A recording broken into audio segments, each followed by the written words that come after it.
I'm going to ask my colleague and partner at Beyond, Joe Abraham, and look at that, Joe's even in a blazer. Usually you know what? This must be a very special day, Joe, because I am wearing a blazer. That's. I know. I'm shocked, and you look good. You look good. Thank you. Yeah, and Matt, you're right. Great segue into a part of the higher ed system that's so important, the community college network. And we've got 3 trailblazers on with us today, 2 of whom I've gotten a chance to know over the last year or so, and I've really enjoyed every conversation I've been able to have with them. Dr. Cynthia Wilson and Dr. Rufus Glasper. And then, of course, Dr. Lee Lambert. I've just heard so many things about him through you and everyone else. It's just an honor for me to be on with them. Everyone, I'm going to, as I set my screen share and bring up today's presentation that they'll be walking us through, I just want to give you a little snapshot of these individuals in case you don't already know them. Dr. Cynthia Wilson is the VP of Learning and the Chief of Innovation over at the League for Innovation in the Community College. She got her master's at Southwestern Texas University and then went on to do her doctorate at the University of Texas. Just leads all of education for the League for Innovation. Dr. Glasper, who's the former Chancellor for the Maricopa Community Colleges, and now the CEO of the League for Innovation in the Community College. Phenomenal individual. I had the honor of interviewing him on our podcast, the Future X podcast. And if you enjoy podcasts, I'd recommend listening to the session I got to do with Dr. Glasper. It was very, very enlightening. And I'm just excited to have him on. And then, of course, Dr. Lambert, who is currently the Chancellor of Pima Community College. He's been there since 2013. And really what's interesting to learn about him is one of his great passions is to address the systemic educational and economic inequality and how community colleges can play such a critical role in solving that challenge. I know that's a deep passion of his, and hopefully we'll get to hear a little bit about that today. Just so you know, he's been a true innovator in the space of the community college environment. He got his JD from Seattle University School of Law as a U.S. Army veteran. And actually, interestingly enough, here's an interesting fact that you'll find very interesting. Even though he grew up was born in Seoul, South Korea, but has grown up on 3 different continents. Now, how many of us can say that about our story? So obviously an illustrious career, a great life, and hopefully a lot of great insight to share with us. Dr. Rufus Glasper, I'm going to hand over to you to take over and guide this conversation, and I'll scroll your presentation as the 3 of you go from here. Thank you very much, Joe. We really appreciate this opportunity to address the topic of community colleges' role in creating exponential opportunities. I'd like to just quickly turn it back over to Cynthia so she can introduce us to this topic, and then I'll pick up from her, and then we'll move into Chancellor Lambert. So Dr. Wilson. I had to do the unmute thing first, right? Thanks, Rufus, and thank you, Joe, for that introduction. We are pleased to be here to talk about these opportunities that community colleges offer to students and their families, and also just to workforce and economic development in the regions that they serve. Of course, the pandemic has created challenges to these efforts. And during this next few minutes, we want to address some of those challenges and how community colleges are meeting them. When we talk about opportunities in students, though, it's, I think, helpful to start by remembering just who community college students are. So bear with me just for a minute while I cite a few statistics pulled together each year by the American Association of Community Colleges in their Fast Facts series. This data mostly comes from 2015 to 2019, but just a brief snapshot of community college students. In the fall of 2018, 41% of all undergraduates in the country, or almost 12 million students, were enrolled in community colleges. Of these, 53% were enrolled in credit courses, and almost 2/3 of those were part-time students. 47% were enrolled in non-credit, of course. Most community college students are employed either full or part-time, and 59% receive some sort of financial aid. The average age of community college students is 28, and 29% of them of all students are first-generation college students.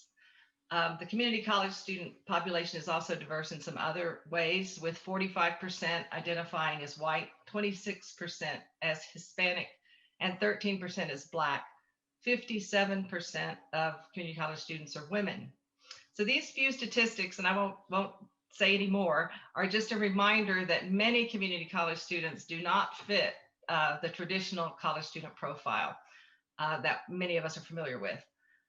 Also, most community college students are also local, and that's not surprising given the demographics that we've just kind of talked about. Some are older, many are working, some are supporting families, many have financial constraints or other factors that suggest roots in the community or less inclination or ability to move away to attend a university.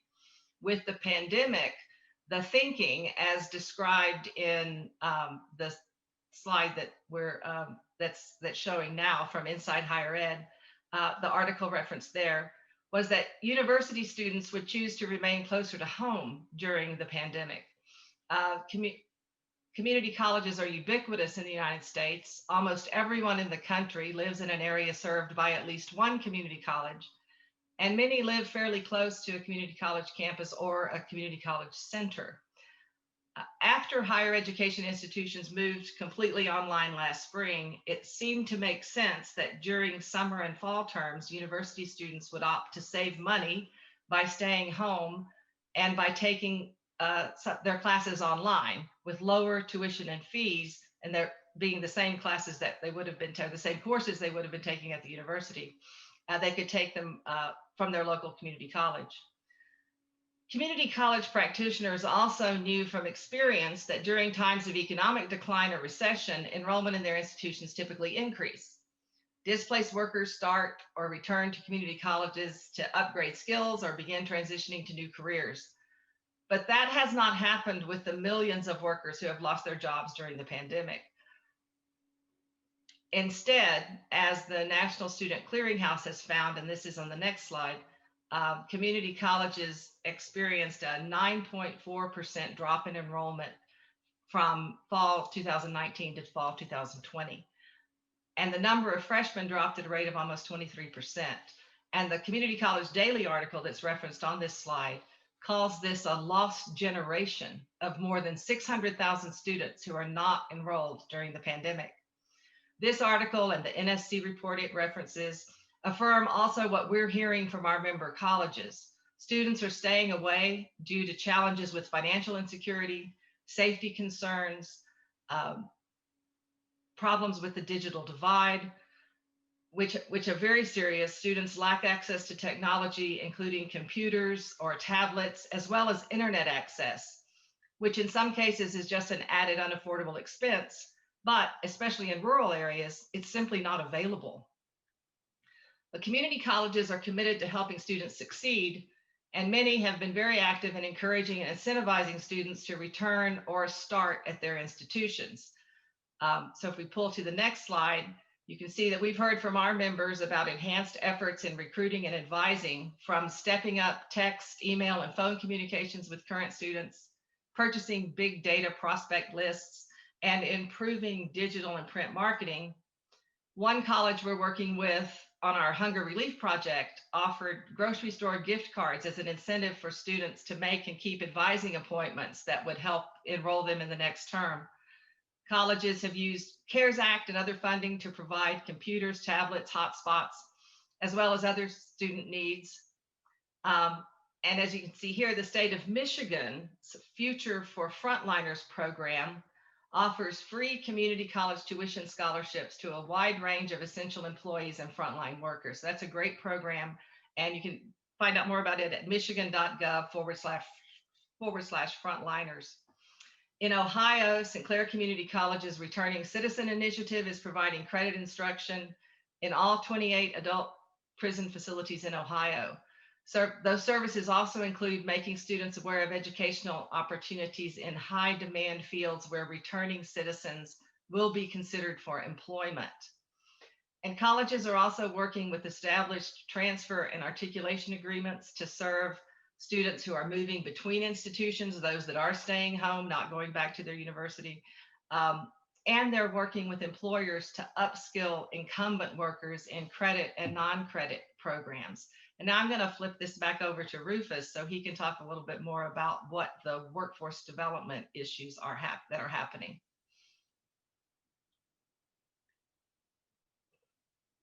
Thank you very much, Cynthia.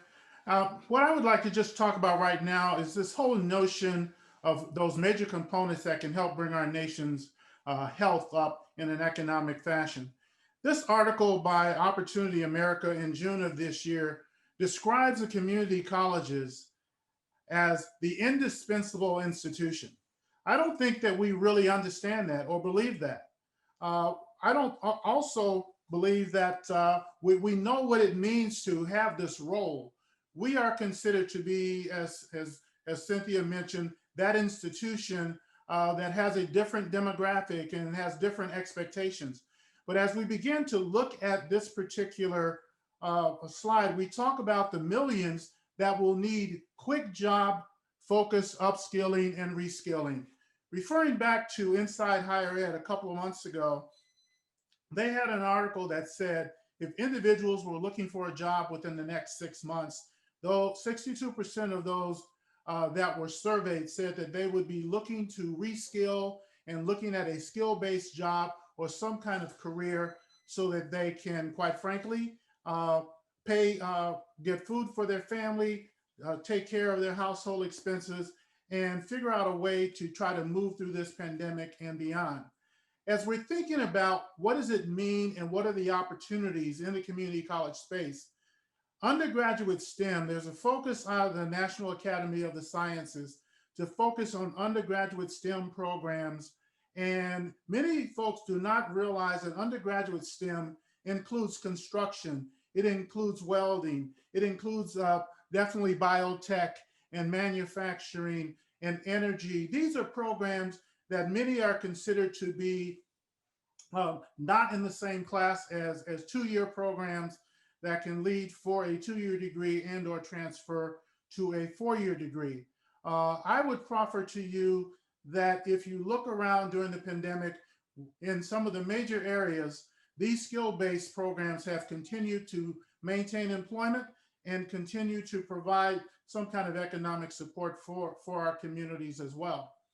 Also, we're looking at how community colleges are stepping up during this pandemic for impacted workers.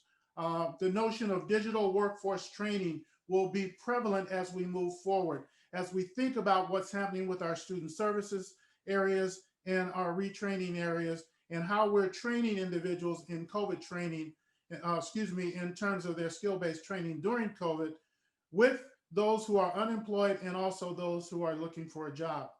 Next slide. As we move to this particular slide here, I just want to close my thoughts in talking about key components in the nation's economic health.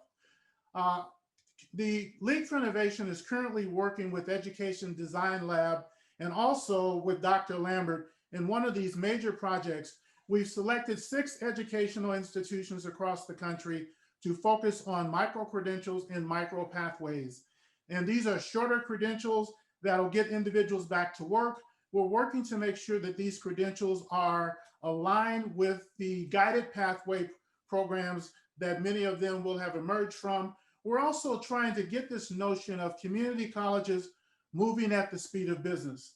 This is fearful to many faculty and to others because they think we will be dictated to by the corporate world. But I think it is necessary for us to think about how we move through our ancient, antiquated ways in terms of timing, in terms of curriculum build, to actually meet the needs on a timely fashion. And with those short-term courses and others, we can do that while still maintaining the integrity. Then integrating credit and non-credit programs. This whole notion of quality assurance in a non-credit program should be based on qualifications, and qualifications and experience that you may have had on the job should apply just as well as that with an education. And as we're looking at the notion of reflective discussions around the whole notion in mission and culture, I truly believe that the mission of the community college is broadening the culture of the community college, and actually that culture that drives us needs to change. We need to think about our role. If we're going to be perceived as indispensable, if we have that opportunity to be indispensable, then I think we need to step up and show that we can be and are, In many cases, we should replicate and scale our best practices across the US. The League for Innovation is always looking for opportunities to partner with different companies, partner with different colleges, and to increase the nation's economic health. And with that, I will pass this baton over to Chancellor Lambert. Good afternoon, everybody, and thank you, Rufus. Appreciate that. Glad to be here. And what I was asked to do is to really talk a little bit about how Pima is innovating to create opportunities for its students.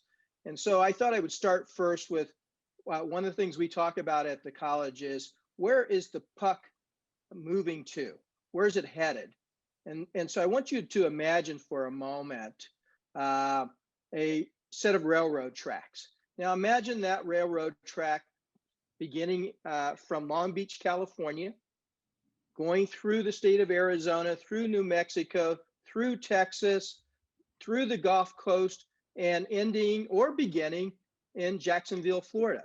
Now, imagine that rail road is now expanded over 4 lanes, 6 lanes, 8 lanes, depending on how wide. Well, this is not fictional. In fact, the virtual railway is being developed as we speak. And so what's driving this virtual railway?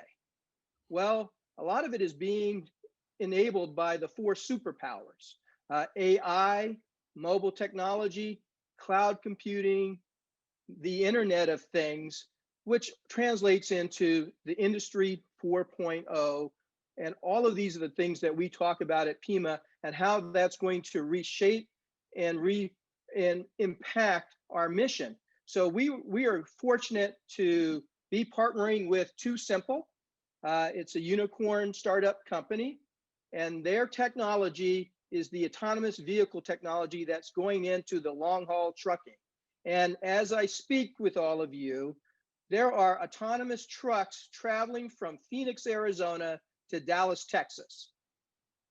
And then over time, it's going to travel across that virtual railway. So we partnered with Too Simple to create the first ever autonomous vehicle driver specialist program.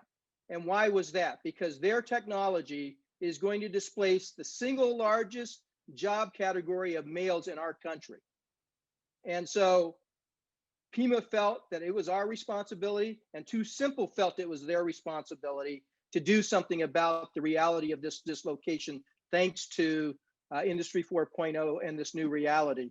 Also, I thought I would share a little bit about what does it take to make this kind of shift. One, it's your mindset.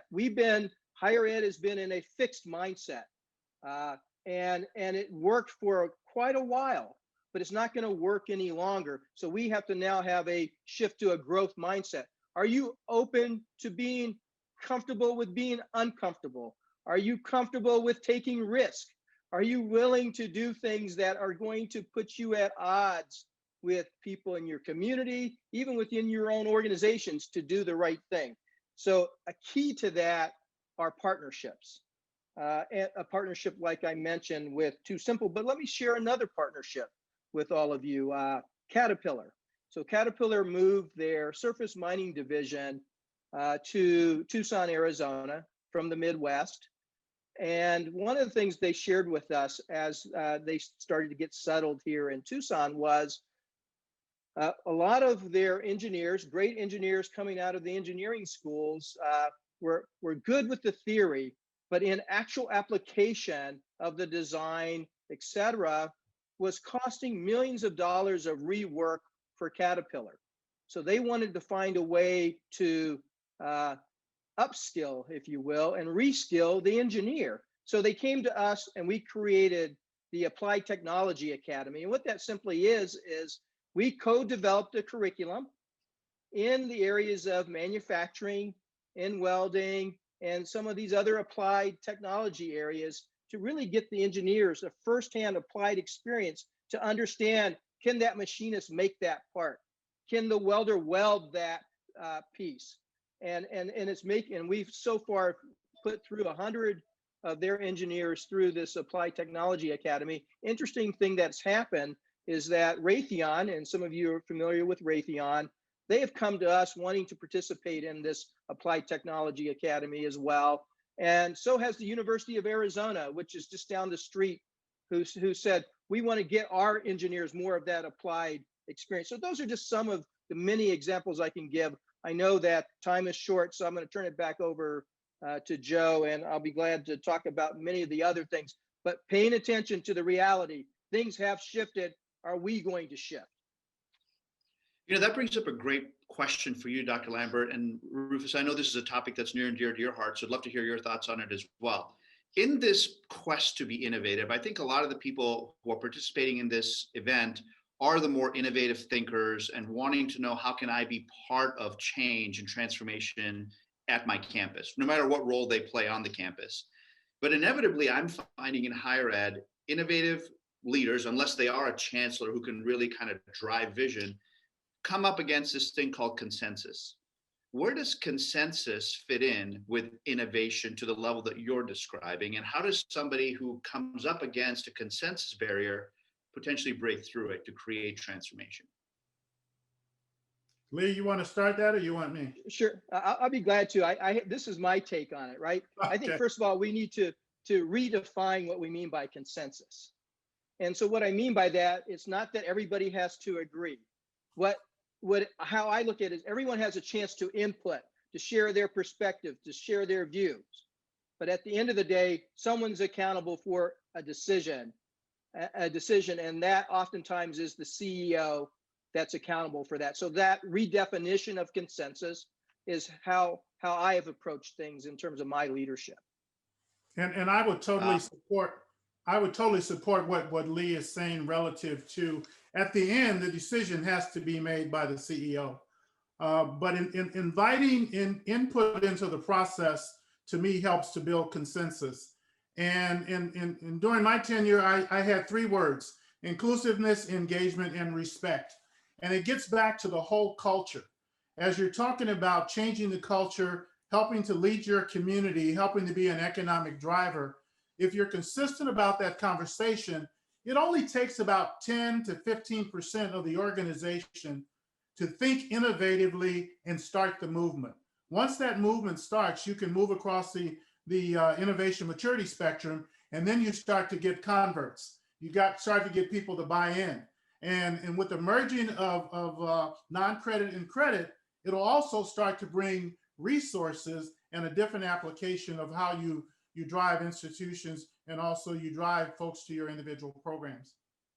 That's outstanding. And can I just say something along with Rufus is saying?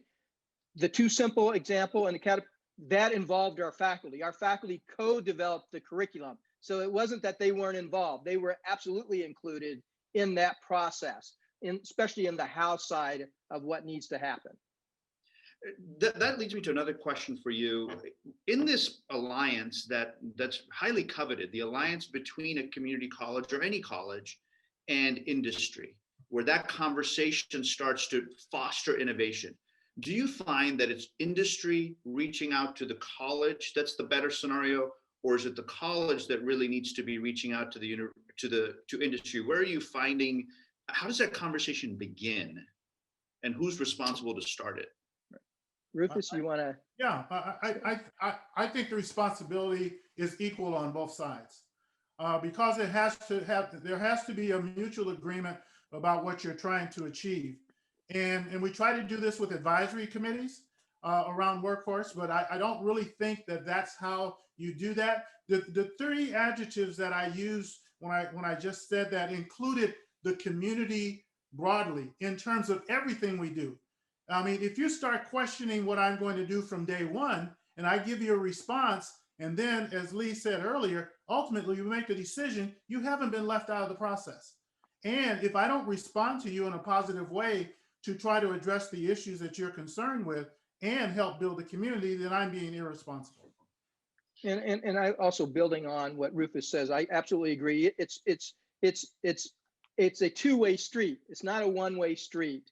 And in the case of Caterpillar, we were a part of the economic development attraction of Caterpillar to the community. So we were there right up in the front end. So they got to know us right up from the outset.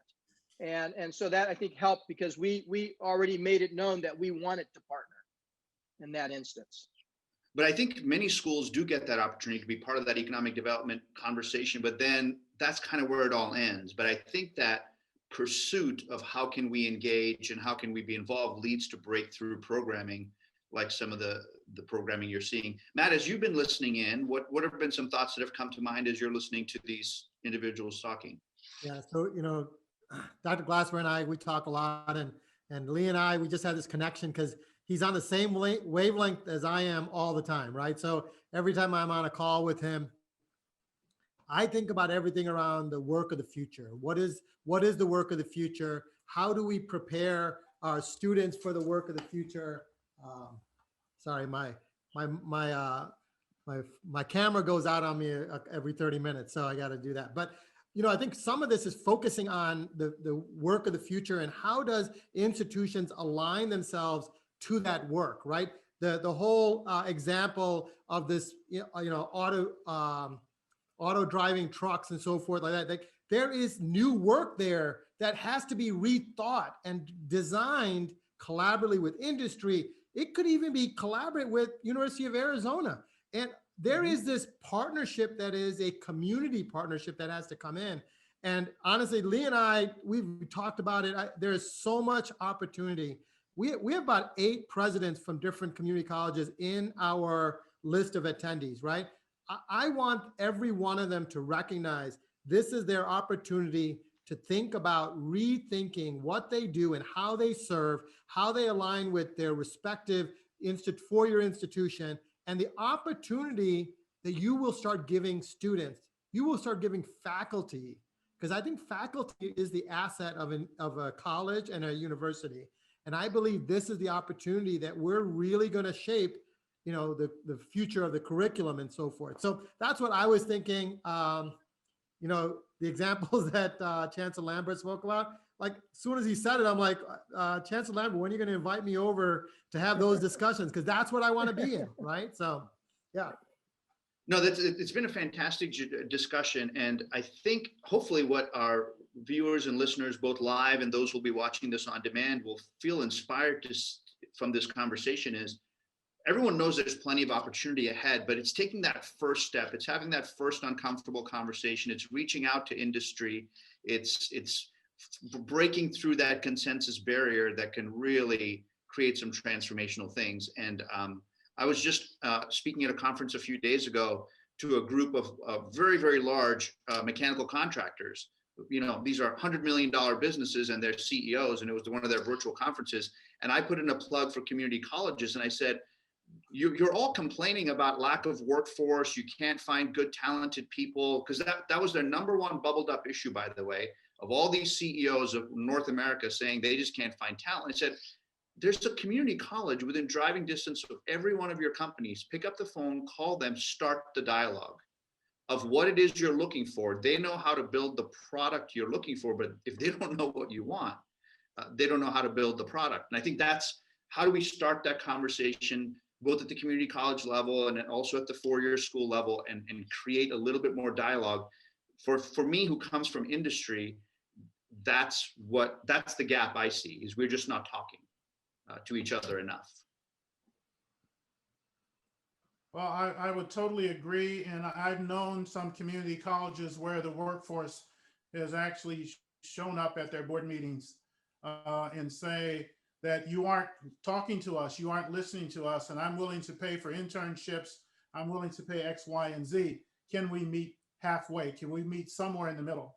And when it gets to that point, someone is not doing their jobs in terms of making that connection and being able to bring solutions to the board, and rather than accusations such as that. But yeah. I think the challenge is there, and I think we can step up. Yep. Dr. Lambert, thank you for your leadership and what you're doing to inspire everyone. Dr. Glasper, Dr. Wilson, thank you for all you're doing to serve the community college marketplace. Matt, I'm going to turn it back over to you to finish this up. Yeah, I know, Dr. Lambert, you have a hard stop. So first of all, I'm very grateful, for you joining us. And Dr. Glasper and Dr. Wilson, I'm grateful for our partnership. I'm a huge believer in community colleges, right? And I believe that what you are all doing is going to help change the landscape. And so we want to be a part of that. The main thing I want to leave here is that we can't do what we've always done before. We have to start thinking about what do we do forward. So the example of that they have internships. Well, why are we not helping community college kids be prepared to take on an internship? Why can't they be working in my office here so that they get to your community's areas, right? Because there's people who work remotely for us here, right? Those are the type of things we should be doing together to give them the exposure. The production of this summit was done by students who are in college or just out of college. And that's how we're running and managing things. And I believe that community colleges lend themselves to people with the opportunities, and we want to be a part of it. And I want to say thank you to all three of you for all the work that you're doing. And I believe that we will do great work in the next few years together.